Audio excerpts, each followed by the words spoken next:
dasar ekonomi Indonesia.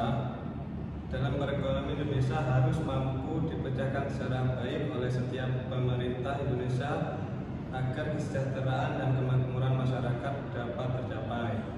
Adapun permasalahan tersebut adalah sebagai berikut. Yang pertama masalah pertumbuhan ekonomi, yang kedua masalah pengangguran, yang ketiga masalah neraca perdagangan dan neraca pembayaran, dan terakhir masalah suku bunga. Pembahasan yang kedua tentang desentralisasi ekonomi dan tata kelola pemerintah.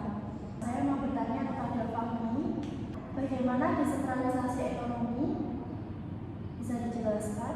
Desentralisasi adalah proses di mana keputusan ekonomi dipindahkan dari pemerintah pusat ke pemerintah lokal atau regional yang mencakup tentang transfer wewenang dalam hal anggaran, pembangunan dan infrastruktur, serta pengelolaan sumber daya alam.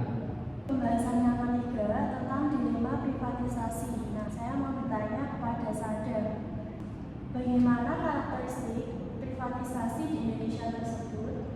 Karakteristik privatisasi di Indonesia yaitu efisiensi dan keuntungan perusahaan yang dikelola secara swasta cenderung lebih efisien dalam operasional dan manajemen, yang pada gilirannya dapat menghasilkan keuntungan yang lebih baik. Pembahasan tentang globalisasi, liberalisasi, dan posisi Indonesia. Saya mau bertanya kepada Bu Devi, apa sih dampak positif dan negatif globalisasi ekonomi bagi Indonesia?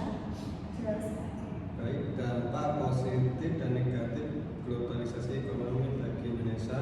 Dampak positifnya ada 4. Yang pertama peningkatan kualitas SDM, yang kedua pembukaan lapangan pekerjaan, yang ketiga transfer teknologi, dan yang terakhir peningkatan akses barang konsumsi. Dan dampak negatifnya, yang pertama persaingan dengan perusahaan asing, yang kedua konsumerisme, dan yang terakhir ketidakstabilan ekonomi. Pembahasan tentang industrialisasi dan proteksionisme. Saya mau bertanya kepada Fahmi, bagaimana definisi dari industrialisasi? Bisa dijelaskan? Baik, definisi industrialisasi. Industrialisasi adalah tahap penting dalam usaha negara-negara berkembang untuk meningkatkan kemakmurannya, termasuk juga mengatasi masalah-masalah pengangguran serta meningkatkan produktivitas kerja. Pembahasan tentang usaha mikro kecil menengah atau yang biasanya disingkat dengan UMKM. Saya mau bertanya kepada Bu Devi, apa sih pengertian dari UMKM? Baik, menurut Tambunan, UMKM adalah unit usaha produktif yang berdiri sendiri yang dilakukan oleh perorangan atau badan usaha di semua sektor ekonomi. Pembahasan tentang kebijakan fiskal.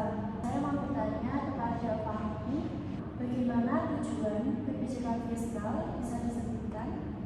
Baik, untuk tujuan kebijakan fiskal ada beberapa, yaitu yang salah satunya adalah mencegah pengangguran, kemudian dapat menjaga stabilitas harga, lalu meningkatkan kesempatan kerja, meningkatkan dan mendistribusikan pendapatan nasional, serta meningkatkan stabilitas ekonomi.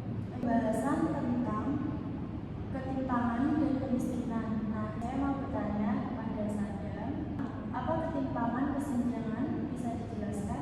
Ketimpangan atau kesenjangan adalah kondisi di mana terdapat perbedaan atau ketidakseimbangan yang signifikan antara dua atau lebih. Hal seperti ini mendapatkan kekayaan akses terhadap layanan kesempatan dalam suatu masyarakat atau sistem.